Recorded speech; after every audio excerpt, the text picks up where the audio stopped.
Damas y caballeros, distinguidos colegas y apreciados asistentes. Me presento, mi nombre es Laura Daniela Romero, estudiante de Relaciones Internacionales y Estudios Políticos de la Universidad Militar Nueva Granada. Es un honor dirigirme a ustedes en este día para compartir los adelantos de una íntegra investigación sobre un asunto de suma relevancia, las instituciones que heredó Japón de Estados Unidos durante la ocupación que tuvo lugar después de la Segunda Guerra Mundial y la manera en que estas instituciones siguen modelando el debate actual que gira en torno al cambio constitucional en Nippon. Dicha ocupación, que se extendió desde 1945 a 1952, sentó las bases para el desarrollo de múltiples instituciones que aún hoy influyen en la sociedad y gobierno de Nippon, siendo la principal la realización de una nueva constitución, la Constitución de posguerra o por su nombre oficial, la Constitución de Japón.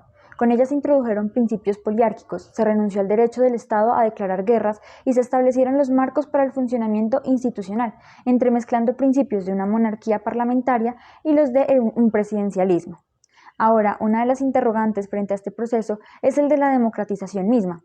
Como bien explica Dahl, en la creación de instituciones poliárquicas, los dos componentes principales y que permiten el éxito de su adopción son la autonomía estatal y el gradualismo en la liberalización y formación de estas. En Japón, en primer lugar, no se desarrolló un proceso gradual, puesto que los cambios fueron impuestos uno tras otro en un lapso de 6 años aproximadamente. En segundo lugar, estas transformaciones provenían del comandante supremo de las potencias aliadas, Douglas MacArthur, y de otros de los oficiales de la élite aliada en Nippon y no de la sociedad japonesa, que fue excluida en este proceso. Aun con todo lo anterior, Japón es reconocido como un estado poliárquico relevante. Sin embargo, la disputa surgida inmediatamente después del fin de la ocupación estadounidense sobre la posibilidad de una reforma constitucional y que ha tomado fuerza en los últimos años, deja claro que es un sistema en el que sí se puede percibir inestabilidad política.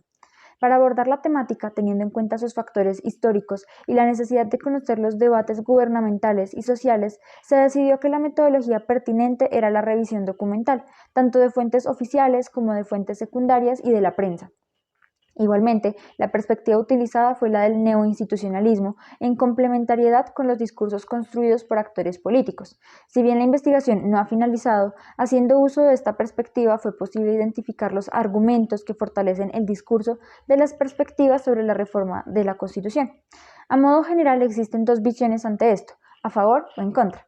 Ya en el marco de cada visión es posible encontrar diversos enfoques del por qué este cambio debe o no ocurrir. Dentro de los argumentos a favor, el primer argumento es aquel que indica que la Constitución debe reflejar la realidad japonesa contemporánea, puesto que se observan algunas contradicciones entre políticas y lo dicho en la Constitución. Un ejemplo de esto es la creación de las Fuerzas de Autodefensa de Japón por medio del Acto número 165 de 1954, también conocido como el Acto de las Fuerzas de Autodefensa, que van en contraposición con el artículo 9 de la Constitución de 1947, que dice: aspirando sinceramente a una paz internacional basada en la justicia y el orden, el pueblo japonés renuncia para siempre a la guerra como derecho soberano de la nación y a la amenaza o al uso de la fuerza como medio de solución en disputas internacionales, con el objeto de llevar a cabo el deseo expresado en el párrafo precedente.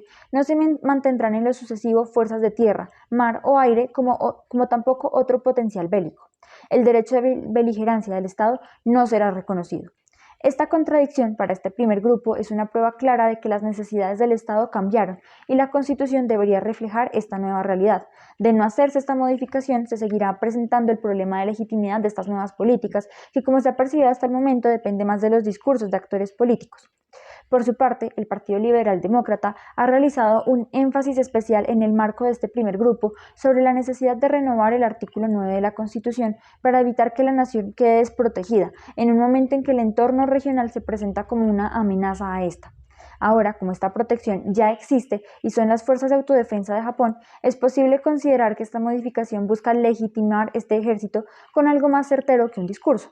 En segundo lugar, dentro de los argumentos a favor del cambio constitucional se encuentran aquellos que consideran que el sistema tiene problemas por la mezcla de dos tipos de regímenes distintos, la monarquía parlamentaria y el constitucionalismo madisoniano.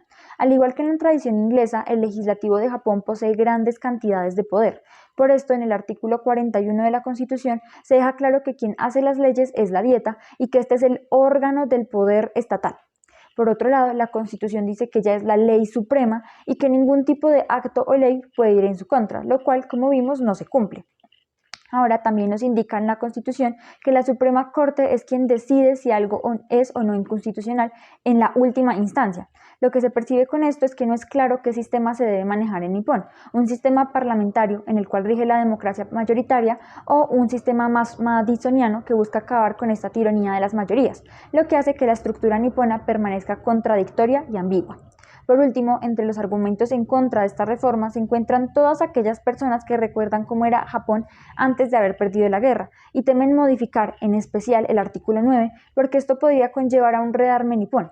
El problema con este argumento es que Japón ya se rearmó, con el establecimiento de las fuerzas de autodefensa y con los planes establecidos para aumentar el gasto de defensa, no se puede decir que sea una circunstancia de carácter temporal. Volviendo a lo dicho anteriormente, la cuestión es que su existencia, al no estar legitimada en la Constitución, debe refugiarse en discursos que explican por qué no es una medida inconstitucional. Teniendo claros los argumentos del debate, la gran conclusión es que sí hay inestabilidad en Japón. Para comenzar, el hecho de que existan actos legislativos que van en contra de la Carta Magna ya es signo inequívoco del rechazo de ciertas facciones hacia las herencias de la ocupación. Esto genera impacto cuando se puede constatar que dicha oposición se ha presentado desde antes del fin de la ocupación y su opinión sigue sin ser tenida en cuenta. Igualmente, al tener tres poderes que no definen cuál es su relación entre sí, se aprecia otro componente de inestabilidad que no permite el correcto funcionamiento de las instituciones. A esto se suma, por último, el hecho de que lo que otorga validez a múltiples de las políticas enfrentadas con la Constitución son los discursos que las acompañan, y si bien estos también son importantes, la legitimidad y legalidad de una norma no debería depender de ellos. Para finalizar mi intervención, las instituciones actuales de Nippon heredadas de Estados Unidos en el proceso de ocupación son tema de debate desde el momento en que la misma finalizó e incluso antes. Esta discusión se ha visto avivada con eventos recientes, en especial aquellos correspondientes a la seguridad nipona que dejan en evidencia la necesidad de una reforma a la Constitución de 1947. Si bien este cambio atemoriza a la sociedad por la posible militarización y el quebrantamiento de la paz, si se desea obtener una estabilidad real en Japón, es necesario transformar aquello que lo hace débil y, teniendo en cuenta la fortaleza de la cultura cívica en este estado, la sociedad debe hacer parte integral de este proceso para salvaguardar que las reformas concebidas sí sean acordes con el deseo de la nación soberana. Muchas gracias.